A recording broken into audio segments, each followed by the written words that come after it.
ലോകകപ്പ് ട്രോഫി കോടിക്കണക്കിന് ആളുകൾ സ്വപ്നം കാണുന്ന ട്രോഫി. ലോകത്തിലെ ഏറ്റവും സുരക്ഷയുള്ള കായിക സമ്മാനങ്ങളിൽ ഒന്ന്. പക്ഷേ ഒരിക്കൽ ഈ ട്രോഫി എല്ലാവരുടെയും കണ്ണുവെട്ടിച്ച് മോഷണം പോയിരുന്നു. ആരാണ് അത് മോഷ്ടിച്ചത്? അയാൾക്ക് എന്താണ് സംഭവിച്ചത്? ലോകം മുഴുവൻ തിരഞ്ഞിട്ടും ട്രോഫി എങ്ങനെ കണ്ടെത്തി? സിനിമയെ പോലും തോൽപ്പിക്കുന്ന ആ യഥാർത്ഥ കഥയിലേക്ക് നമുക്ക് പോകാം.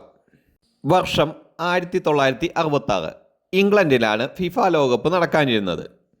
ടൂർണമെൻറ്റിന് ഏതാനും മാസങ്ങൾ മാത്രം ബാക്കി. ലോകകപ്പ് ട്രോഫി ഒരു പ്രദർശനത്തിനായി ലണ്ടനിലെ വെസ്റ്റ് മിനിസ്റ്റർ സെൻട്രൽ ഹാളിൽ വെച്ചിരുന്നു. കനത്ത സുരക്ഷയിലായിരുന്നു ഈ പ്രദർശനം. പോലീസും സുരക്ഷാ ഉദ്യോഗസ്ഥരും കണ്ണും നട്ടിരുന്നു. എന്നാൽ 1966 മാർച്ച് 20 ഒരു നിമിഷത്തെ അശ്രദ്ധ. ആരോ ട്രോഫി എടുത്ത് അപ്രത്യക്ഷനായി. പോലീസ് എത്തിയപ്പോൾ ട്രോഫി ഉണ്ടായിരുന്ന ഗ്ലാസ് ബോക്സ് ശൂന്യം. ലോകം ഞെട്ടി. ആ വാർത്ത ലോകമൊട്ടാകെ പരന്നു. ലോകം ഞെട്ടി. അതെ, ലോകകപ്പ് ട്രോഫി മോഷണം പോയിരിക്കുന്നു. പോലീസിന് ഇത് വലിയ നാണക്കേടായി. ബ്രിട്ടനിലെ ഏറ്റവും വലിയ അന്വേഷണങ്ങളിൽ ഒന്നായി ഇത് മാറി. നൂറുകണക്കിന് പോലീസുകാർ കേസ് അന്വേഷണത്തിനിറങ്ങി. കുറച്ച് ദിവസങ്ങൾക്ക് ശേഷം ഫുട്ബോൾ അസോസിയേഷന് ഒരു കത്ത് ലഭിച്ചു. ട്രോഫി തിരികെ വേണമെങ്കിൽ പണം നൽകണം. ഇത് വ്യക്തമായ മോചനദ്രവ്യ ആവശ്യമായിരുന്നു.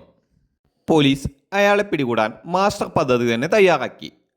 പണം വാങ്ങാനെത്തിയ ആളെ പിടികൂടി. അയാളുടെ പേര് എഡ്വേർഡ് ബെക്ലി. എന്നാൽ അയാൾ പറഞ്ഞത്, ഞാനല്ല ട്രോഫി മോഷ്ടിച്ചത്, ഞാൻ വെറും ഇടനിലക്കാരൻ മാത്രമാണ്. അയാളെ കൂടുതൽ ചോദ്യം ചെയ്തിട്ടും മറ്റു വിവരങ്ങളൊന്നും ലഭിച്ചില്ല. അതോടെ അന്വേഷണം വീണ്ടും വഴിമുട്ടി. ട്രോഫി ഇപ്പോഴും കാണാതായിരിക്കുന്നു. പോലീസിന്മേൽ വലിയ സമ്മർദ്ദം. മോഷണം നടന്നിട്ട് 7 ദിവസം കഴിഞ്ഞിരിക്കുന്നു. അങ്ങനെയിരിക്കെ ലണ്ടനിൽ താമസിച്ചിരുന്ന ഡേവിഡ് കോർബറ്റ് എന്നയാൾ തൻ്റെ നായയായ പിക്കിൾസിനെ നടക്കാൻ കൊണ്ടുപോയി. പെട്ടെന്ന് ഒരു കാറിൻ്റെ താഴെ കിടന്നിരുന്ന പഴയ പത്രത്തിൻ്റെ പൊതിഞ്ഞ ഒരു പാക്കറ്റിലേക്ക് നായ ഓടി. നായ അതിൽ മണം പിടിച്ച് കുരയ്ക്കാൻ തുടങ്ങി. ആ മനുഷ്യൻ ആ പാക്കറ്റ് തുറന്നു. അകത്ത് ലോകം തിരഞ്ഞിരുന്ന ആ ട്രോഫി. അതെ, ഫിഫ ലോകകപ്പ് ട്രോഫി തന്നെ. അതെടുത്തു കൊണ്ടുവന്ന അയാൾ ട്രോഫി സുരക്ഷിതമായി ഫിഫയ്ക്ക് കൈമാറി. ലോകകപ്പ് ടൂർണമെൻറ്റും നിശ്ചിത സമയത്ത് നടന്നു. ട്രോഫി കണ്ടെത്തിയ നായയായ പിക്കിൾസ് ലോക പ്രശസ്തനായി. നിരവധി സമ്മാനങ്ങളും മെഡലുകളും പിക്കിൾസിനെ തേടിയെത്തി. സിനിമകളിലും പത്രങ്ങളിലും ആ നായയുടെ കഥ നിറഞ്ഞു. പക്ഷേ യഥാർത്ഥ മോഷ്ടാവ് ആരായിരുന്നു? ഇന്ന് വരെ അതിന് വ്യക്തമായ ഉത്തരം ലഭിച്ചിട്ടില്ല. പല സംശയങ്ങളും സിദ്ധാന്തങ്ങളും ഉണ്ടെങ്കിലും ആ രഹസ്യം ഇന്നും ഫുട്ബോൾ ചരിത്രത്തിലെ ഏറ്റവും വലിയ ദുരൂഹതകളിൽ ഒന്നായി തുടരുന്നു. അവസാനമായി പറയുകയാണെങ്കിൽ, ലോകത്തിലെ ഏറ്റവും വിലമതിക്കുന്ന ഫുട്ബോൾ ട്രോഫി ഒരു കള്ളൻ മോഷ്ടിച്ചു. പക്ഷേ ഒടുവിൽ അത് കണ്ടെത്തിയത് ഒരു പോലീസ് ഓഫീസറോ ഡിറ്റക്റ്റീവോ അല്ല, ഒരു സാധാരണ നായ. ആ നായ ലോക പ്രശസ്തനായി.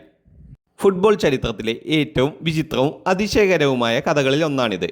ഇത്തരത്തിലുള്ള കൂടുതൽ ഫുട്ബോൾ ചരിത്രങ്ങൾക്കായി വീഡിയോ ലൈക്ക് ചെയ്യാനും ചാനൽ സബ്സ്ക്രൈബ് ചെയ്യാനും മറക്കരുത്. നിങ്ങൾക്ക് എന്തു തോന്നുന്നു? ആരാവും ഈ ട്രോഫി മോഷ്ടിച്ചിട്ടുണ്ടാവുക?